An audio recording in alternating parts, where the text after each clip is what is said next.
अस्सलाम वालेकुम dear students, आज हम एक नए चैप्टर की शुरुआत कर रहे हैं जिसका नाम है सॉल्विंग अ बायोलॉजिकल प्रॉब्लम।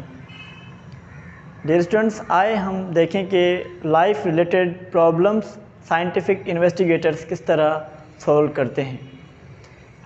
तो डियर स्टूडेंट्स, साइंटिफिक इन्वेस्टिगेटर किसी भी बायोलॉजिकल प्रॉब्लम को सॉल्व करते हैं तो वो एक सीरीज़ ऑफ स्टेप्स को इस्तेमाल करके ही सॉल्व करते हैं। तो आए देखें उस सीरीज़ ऑफ स्टेप्स को क्या कहा जाता है। बेटा, उस सीरीज़ ऑफ स्टेप्स को कहा जाता है बायोलॉजिकल मेथड।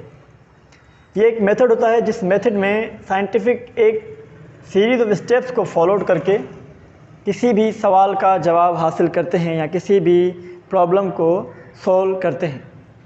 तो आ जाएँ थोड़ी डेफिनेशन को पढ़ लेते हैं। Series of steps followed by scientific investigators to answer specific questions about natural world is called as biological method।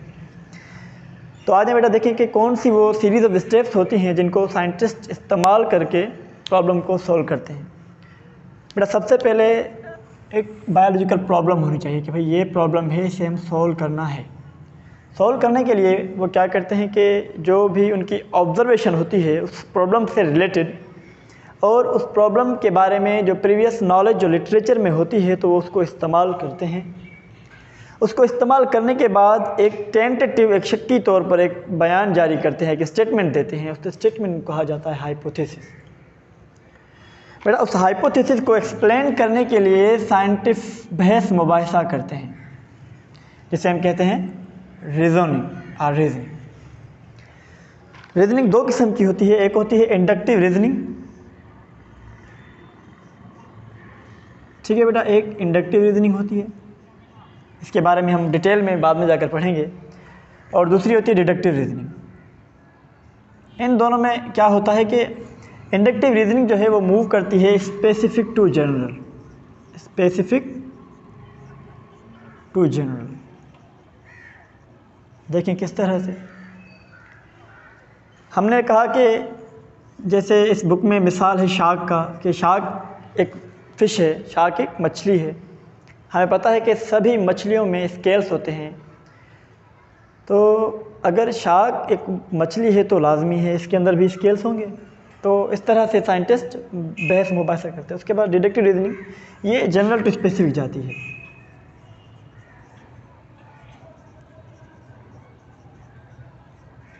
मतलब इसमें हमारी बुक में एग्जांपल्स है मलेरिया का। उन्होंने कहा कि अगर मलेरिया का जो काज है वो प्लाज्मोडियम है, अगर प्लाज्मोडियम मलेरिया का सबब बनता है तो मलेरिया के अगर एक पेशेंट में प्लाज्मोडियम होगा तो 100 के 100 पेशेंट में ही प्लाज्मोडियम होना चाहिए। तो इस तरह से ये इसमें क्या होता है, इफ़ एंड देन का इस्तेमाल होता है कि अगर एक में होगा तो 100 होंगे, 100 पेशेंट में ही प्लाज्मोडियम पाया जाएगा। उसके बाद क्या होता है कि एक्सपेरिमेंट, हाइपोथेसिस के बाद ये प्रैक्टिकल परफॉर्मेंस होती है किसी भी प्रॉब्लम के बारे में। प्रैक्टिकल साइंटिस्ट क्या करते हैं, एक प्रैक्टिकल परफॉर्मेंस करते हैं प्रॉब्लम रिलेटेड या न्यू इन्वेस्टिगेशन के लिए, तो उसे हम कहते हैं एक्सपेरिमेंट्स।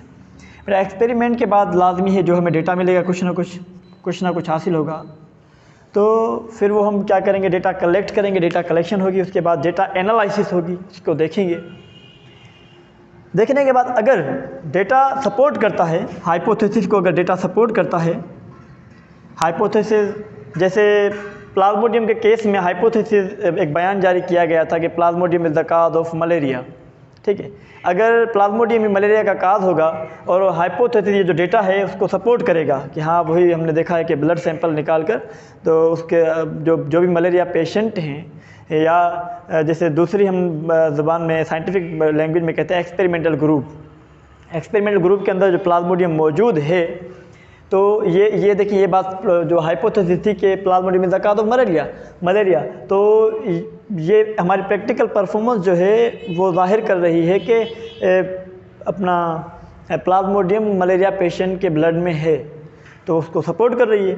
सपोर्ट करने के बाद क्या ये बात थ्योरी में कन्वर्ट हो जाएगी। ना सिर्फ ये बायोलॉजिकल प्रॉब्लम बल्कि कोई भी साइंटिफिक इन्वेस्टिगेशन जो प्रैक्टिकली वेरीफाइड होगी तो उसको बार बार प्रैक्टिकली वेरिफिकेशन उसकी होगी तो वो थ्योरी में कन्वर्ट हो जाएगी।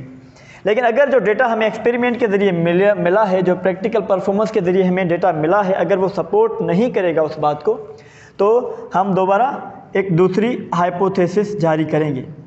बेटा आपकी हाइपोथेसिस जो बयान है वो आपका फाल्सिफाइड भी हो सकता है, लेकिन वो ट्रू भी हो सकता है प्रैक्टिकल वेरिफिकेशन के बाद।